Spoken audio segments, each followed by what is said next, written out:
Welcome to Series 1 of Book Club with Karen Georghiou. Today I'm talking to Will Conway on his debut book, Tastes of Ink. You can purchase a copy from Lazy Gramophone Shop. So can you give us a brief outline of Notable?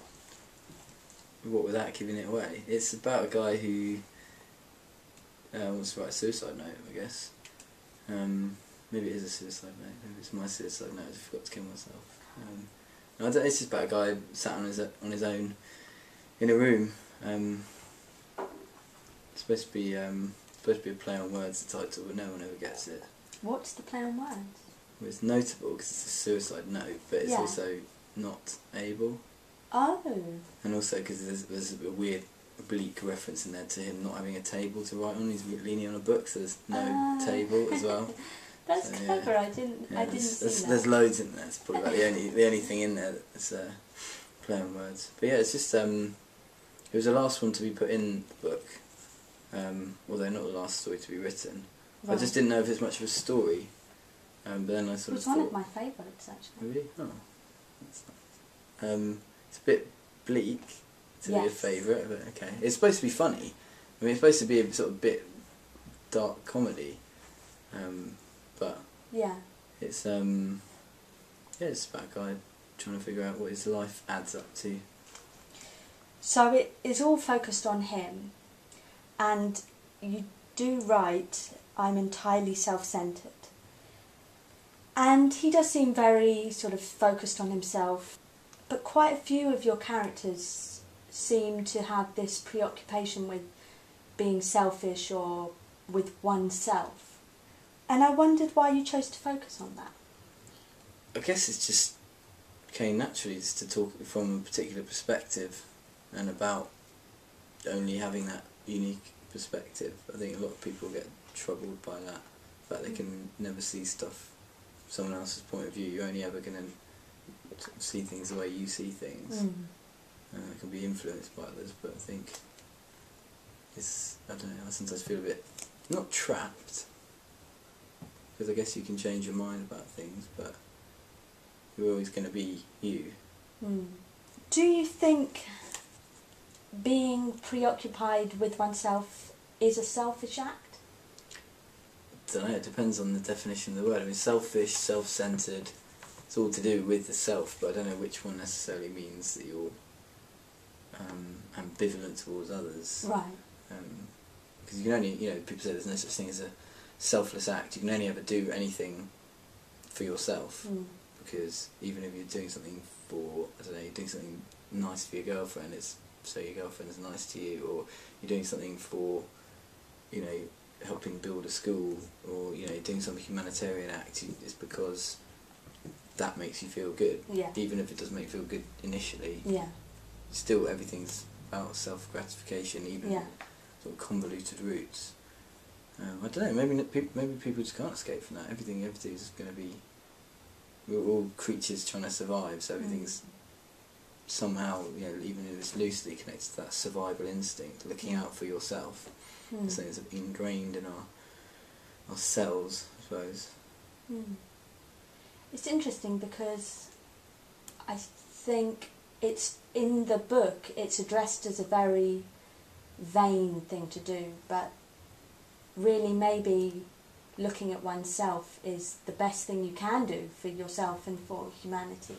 Yeah, I think it could be vain and whatever the opposite. I mean, it's if everyone does it, then okay, we all are in these weird cubicle lives we have nowadays where we think we're owed certain things, and other people should, feel we've got a certain amount of space instead of realising that we are just all here together. But you have to look into yourself to kind of see how you look outwards, I suppose. I see what you mean, and I see that the characters kind of do go inwards, and the danger of that, which we see in a few stories, is that they get depressed. So maybe there's a fine line between exploring yourself and becoming so inward that you becoming self-obsessed. You become self-obsessed, and maybe that's the danger Yeah, I think it should be a balance. I mean, you can only... It's called navel gazing. Is that... You sort of mope... Some Swedish person was telling me that. Navel gazing is when you just... You're looking at your own things and not realising that everyone around you is all... They're all separate people with their own issues and concerns. So then once you sort of realise that, then you kind of reach an understanding with them. Yeah. You know, you're having a good day and you say your housemate's having a bad day, you think, well, there's going to be days where he's having a good day, she's having a good day, and I'm not. You just realise everyone's on their own cycle, rhythm. You write, but I don't want to do this because I'm depressed, it's because I'm bored. Now this was interesting to me because the character goes on to talk about how he's feeling, and to me he's showing all the symptoms of depression. I wondered how you felt about that, whether you deliberately were creating a distinction between depression and being bored of life, or whether you think they're the same thing. I think for all intents and purposes in that story they almost are the same. He's come to the end of his tether, he thinks. Doesn't see the value, he doesn't have any reason to do anything else, so depression comes from the boredom, perhaps. So he is depressed? Yeah, I mean he's not a psychiatrist, so he's not very good at diagnosing himself. Yeah, exactly, his self-diagnosis is a bit off, perhaps. But it's also that thing of people, I don't know, people in that depressed state want to make it seem like theirs is worse than everyone else's. Like, I'm the most depressed anyone's ever been. Yeah. Because we're all stuck in our heads. And it's not because I've got an illness or a condition, it's because things really are that bleak for me. So maybe... it's not, that relinquishing of responsibility, it's not my fault. As well as being depressed, a lot of your characters are frustrated with life. Why did you choose such characters? Because you could have chosen happy-go-lucky... I didn't choose them. It's not like I've got like a sort of line-up of characters and I just off the shelf took the like psychotic, depressed ones. It's just that I don't know. Maybe when I was writing, it comes out like that. I don't know. I think everyone has their frustrations. Everyone wants to change something in life, don't they? I think a lot of these characters either don't know how to change or don't feel they can. You write, because obviously it's not you, it's your characters. The author. You write, if you read a book, the last thing you read will be the thing that you take away from it. I want to discuss the ending a bit later on, but briefly, did you have this in mind when you were putting the book together, that you put the last message, the last story at the end that you wanted people to take away with? Yeah, I did. Yeah, it's deliberate that it's that one rather than the others, because I think the particular story in there I could have put the end and it would have not sullied it, but it would have just maybe felt people reading the book that have thought, what was the point of all that if it just ended on a silly note. I think there's a bit of silliness kind of throughout the book, but I thought the one at the end's quite not serious, because I don't know, sometimes I don't know the difference between silly and serious, to be honest. I just thought it seemed like quite a nice summing up. Yeah. So I thought that's quite a nice note to end on. It's quite a bit negative. It could be seen as bleak, but for me it's supposed to be quite positive. Yeah, I felt that. And I also felt that a lot of your stories raise questions, whereas the last one seemed to, like you say, conclude somehow. It's answered some questions. God forbid I should answer any questions in the book. That's not what. It was not the intention. Well, it slipped out. Oh no, okay. Back to the drawing board. Well, back to the drawing board. As a writer, do you feel when you're there, sort of about to write something, that you're trying to let your true self come out? Because you write in Notable, I'm funny, my suicide note should be funny.